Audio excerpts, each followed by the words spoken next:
पिछले वीडियो में हम लोग फर्स्ट लॉ ऑफ इलेक्ट्रोलाइसिस या फर्स्ट लॉ ऑफ फैराडे देखे हुए थे। आज हम लोग को सेकेंड लॉ ऑफ फैराडे देखना है कि सेकेंड लॉ ऑफ फैराडे क्या कहता है। What is the second law of Faraday. Question exam में आया हुआ है या फर्स्ट लॉ ऑफ फैराडे और सेकेंड लॉ ऑफ फैराडे, इस पर ऑब्जेक्टिव भी क्वेश्चन एग्जाम में पूछा हुआ है। तो उसके बाद जब हम कुछ और थोड़ा सा टॉपिक पढ़ा दे रहे हैं तो ऑब्जेक्टिव भी इस चैप्टर का हम आप लोगों के पास डिस्ट्रीब्यूट कर देंगे। चलिए एक काम कीजिएगा बाबू, आप लोग पहले चैनल को सब्सक्राइब कर दीजिएगा। अगर कोई प्रॉब्लम है तो कमेंट कर दीजिएगा कि हाँ सर ये प्रॉब्लम है या इस टॉपिक में प्रॉब्लम है, लेकिन चैनल को जरूर सब्सक्राइब कर दीजिएगा। चलिए अब हम लोग को देखना है सेकेंड लॉ ऑफ फैराडे। अगला क्या है बाबू, सेकेंड लॉ ऑफ इलेक्ट्रोलाइसिस, या हम इसी को बोल सकते हैं सेकेंड लॉ ऑफ फैराडे। क्या कहता है, यदि किसी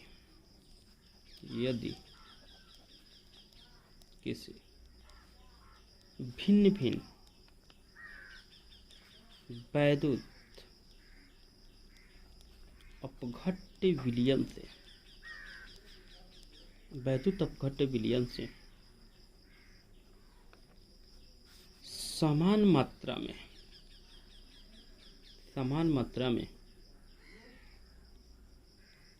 विद्युत की धारा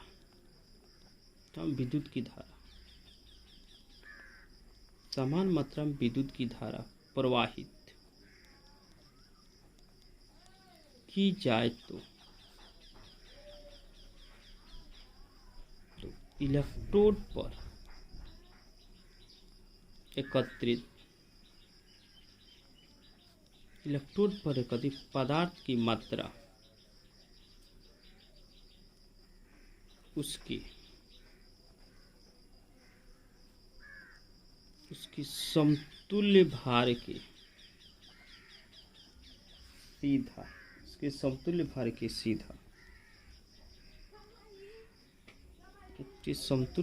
सीधा समानुपाती होता है। इसके समतुल्य भार के सीधा समानुपाती होता है। देखिए, यदि किसी भिन्न भिन्न वैद्युत अपघट्य विलयन से समान मात्रा में विद्युत की धारा प्रवाहित की जाए तो इलेक्ट्रोड पर एकत्रित पदार्थ की जो मात्रा होती है उसके समतुल्य भार की सीधा क्या होती है बाबू, समानुपाती होती है। चलिए अब हम लोग को देखा है different types of electrolytic solution. Different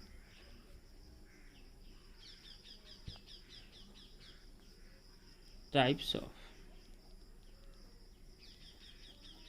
electrolytic solution, यानी डिफरेंट टाइप की इलेक्ट्रोलाइटिक सॉल्यूशन क्या होगा। मान लीजिए Mn हमारा सॉल्यूशन है, एगो XY है और एक सॉल्यूशन हम अपना क्या ले रहे हैं, AB ले रहे हैं। चलिए उसकी बात कहता है deposited amount of substance. Deposited amount of substance का मतलब हो गया यानी एकत्रित पदार्थ की मात्रा। तो क्या हो जाएगा, M1 है, M2 है, इसको हम क्या मान लेंगे, M3 है। अमाउंट ऑफ, ठीक है। अब इक्विवेलेंट वेट देख लेंगे।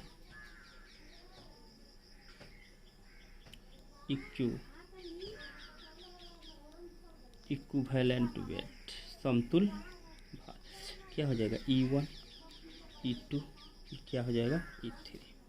According to second law of Faraday क्या कहता है, M1 डायरेक्टली प्रोपोर्शनल टू क्या हो जाएगा, E1, M2 directly proportional E2, M3 directly proportional to E3। तो M1 इक्वल टू क्या हो जाएगा, KU1। तो M1 इक्वल टू क्या हो जाएगा, M1 अगर बट्टा M1 इधर देखिएगा M1 है तो M1, इधर गुना है तो इधर है क्या हो जाएगा E1 इक्वल टू क्या हो जाएगा K। इसको मान लीजिए समीकरण नंबर 1। यहाँ देखिएगा M2 प्रोपोर्शनल हटेगा तो K क्या हो जाएगा E2, तो M2 बाई E2 बराबर क्या हो जाएगा K हो जाएगा, इक्वेशन नंबर 2। अब इधर थोड़ा देख लिया जाए तो M3 इक्वल टू KE3, तो M3 by E3 equal to क्या हो जाएगा K। यह आ जाएगा हमारा समीकरण नंबर 3। ठीक है, अगर किसी समीकरण का लेफ्ट साइड बराबर होता है तो उसका राइट साइड भी क्या होता है बाबू, बराबर। तो आप किसी भी इक्वेशन से ले लीजिए, 1 2 से, 2 3 से, 1 3 से। अब हम लोग देखेंगे from equation 1 and 2, from equation 1 and 2 समीकरण 1 और 2 से हम क्या देख रहे हैं। अब देखिएगा फ्रॉम इक्वेशन 1 and 2, तो किसी भी समीकरण का अगर लेफ्ट साइड बराबर है तो राइट साइड क्या होगा, बराबर होगा। तो M1 by E1 equal to M2 by E2। अब इसको हम सॉल्व करेंगे तो क्या हो जाएगा M1 बाई क्या हो जाएगा इधर से M2 equal to E1 by E2, एक हमारा रिलेशन मिल गया। अब यहाँ पे हम क्या देख रहे हैं कि डिपॉजिटेड अमाउंट ऑफ हमारा M था, इक्विवेलेंट वेट E था, तो यह क्या हो जाएगा M directly proportional to E, यानी M जो है डायरेक्टली प्रोपोर्शनल टू क्या हो रहा है E हो रहा है, अर्थात इलेक्ट्रोड पर एकत्रित, अर्थात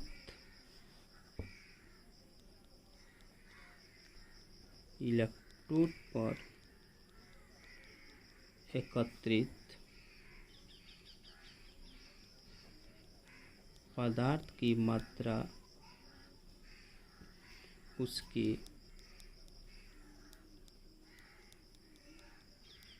समतुल्य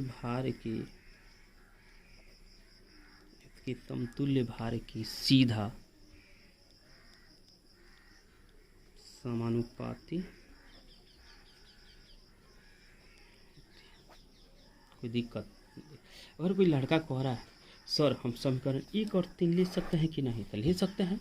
आप इसे भी चाहिएगा फ्रॉम इक्वेशन 1 and 3। अब 1 and 3 से क्या हो जाएगा, तो M1 by E1 equal to क्या हो जाएगा M3 by E3, M3 by क्या हो जाएगा E3 हो जाएगा।